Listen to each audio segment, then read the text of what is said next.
Assalamualaikum warahmatullahi wabarakatuh. Perkenalkan, nama saya Anila Idiani. Saya merupakan mahasiswa program studi kesehatan masyarakat, program magister Universitas Lambung Mangkurat untuk peminatan kesehatan reproduksi dan gizi kesehatan masyarakat. Pada kesempatan kali ini, saya akan mempresentasikan tugas mata kuliah aspek sosial pangan dan gizi terkait pengaruh variabel ekonomi terhadap konsumsi pangan dan gizi mengenai pendapatan rumah tangga dan pola konsumsi. Baik, kita lanjutkan. Untuk pendapatan rumah tangga merupakan total penerimaan keluarga yang menjadi penentu utama daya beli. Ini bukan hanya tentang kemampuan membeli makanan, tetapi juga tentang pilihan kualitas dan jenis pangan yang akan dapat untuk diakses oleh keluarga. Kemudian, yang disebut dengan pola konsumsi meliputi jenis, jumlah, dan kualitas pangan yang dikonsumsi secara langsung, mencerminkan status kesehatan, dan merupakan indikator kunci kesejahteraan masyarakat.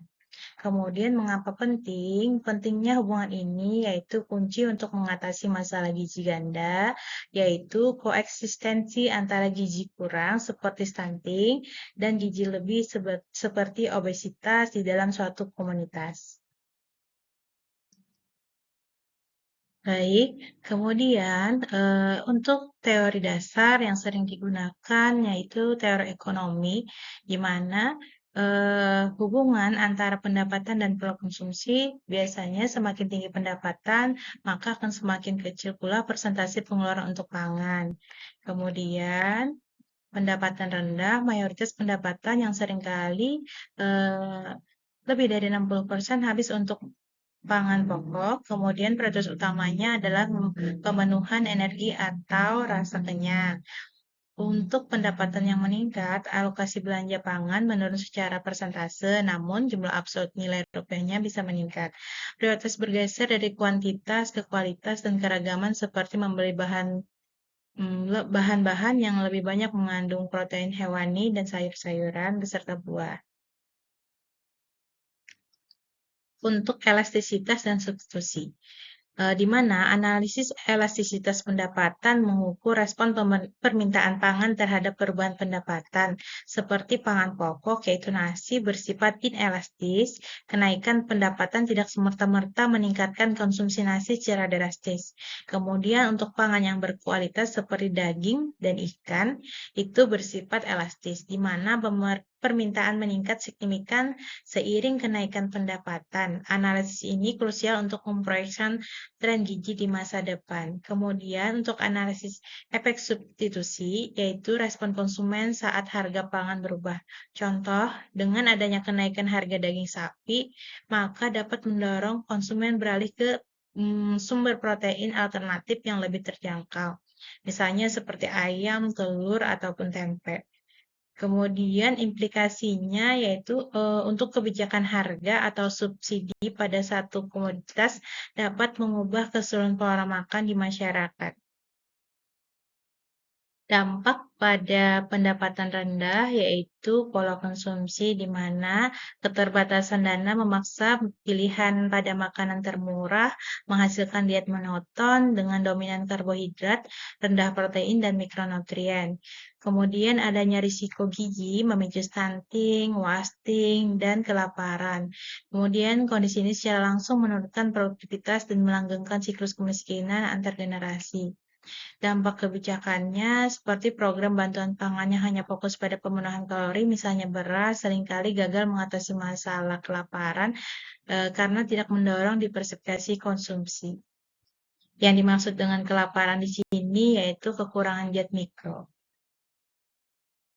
Dampak pada pendapatan menengah ke atas mengenai paradoks beban ganda malnutrisi, di mana untuk pola konsumsi terjadi transisi nutrisi yang didorong oleh gaya hidup modern, konsumsi bergeser ke arah makanan olahan cepat saji, serta pangan yang tinggi gula, garam, dan lemak jenuh.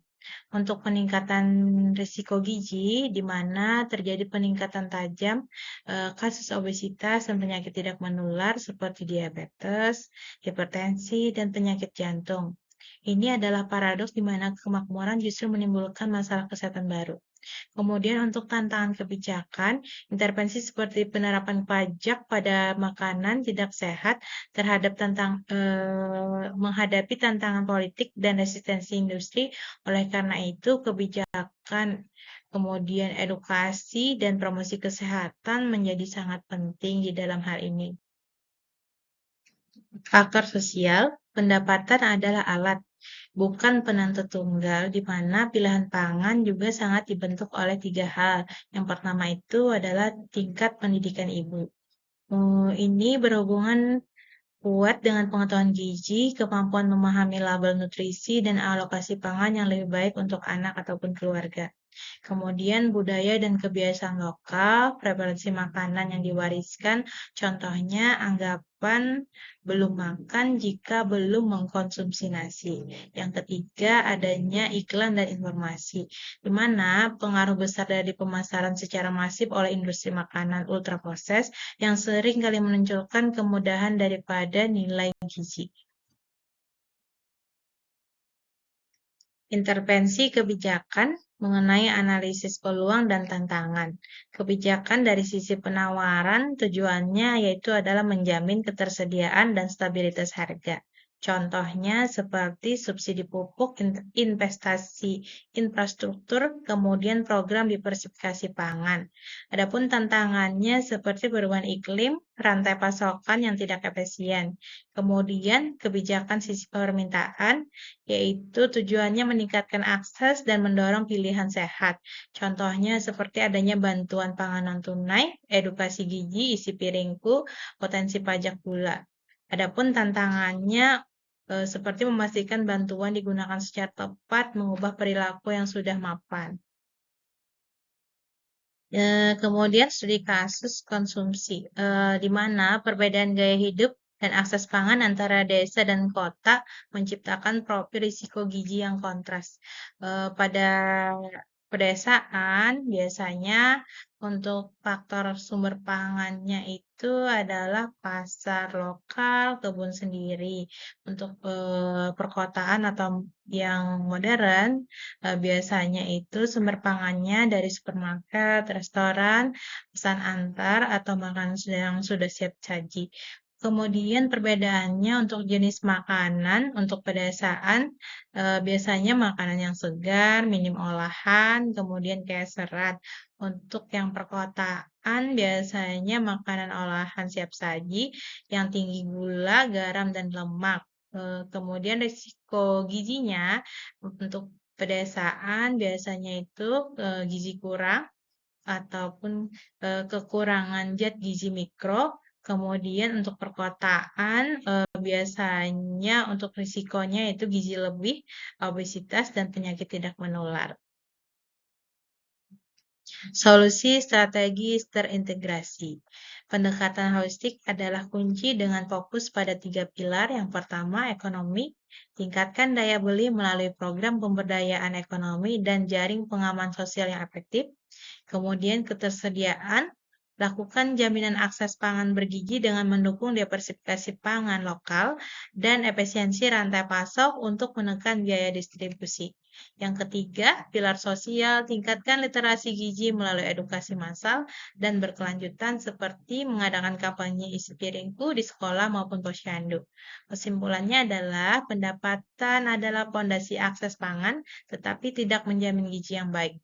Untuk pola konsumsi adalah hasil interaksi kompleks dari daya beli melalui ekonomi, pengetahuan sosial, dan lingkungan kebijakan.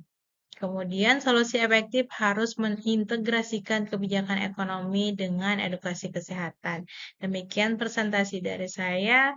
Salah hilaf mohon maaf. Saya akhiri dengan kata wassalamualaikum warahmatullahi wabarakatuh.